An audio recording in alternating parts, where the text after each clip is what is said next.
In this video, I will be addressing you how you guys can download the Pinterest images if you are facing any sort of problem while downloading the images from the Pinterest.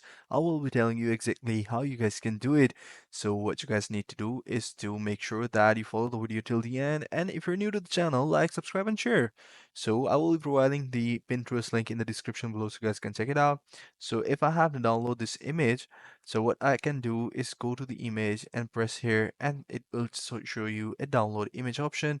So simply go ahead and download it, click on it, and the image will start downloading and you can simply save it in your PC or your mobile phone like that.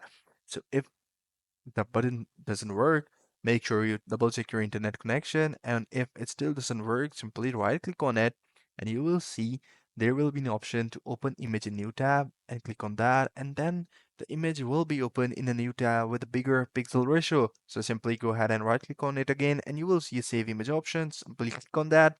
And then without using the button, you will be able to download that image pretty easily.